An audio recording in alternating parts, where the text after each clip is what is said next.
bralec časopisov v različnih oblikah. Mi še nikoli ni bilo večje veselje brati časopisov kot zdaj. Iz nabora 10 avtorjev, ki sem jih z veseljem bral vsak dan pred 10 leti, se je ta nabor povečal na 50, postal je globalen. Skratka, napredek je 500-odstotni. In to, kar je prinesla ta razcvet dostopa do avtorjev z vseh koncev sveta, je bogatstvo žurnalizma, ki mora proizvesti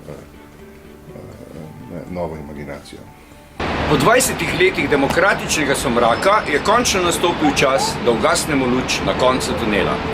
In zdaj seveda je čas, da mi mladi končno stopimo naprej in vzamemo stvari v svoje roke, ne? In te starce odpihnemo, da samo sedijo in tarnajo in razlagajo neke svoje modrosti, ki ne peljejo nikamor. Ne?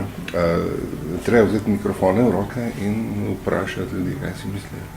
In potem to napisati spodobno z briljantnimi narativnimi tehnikami in v kristalnem jeziku, sploh ni tako komplicirano.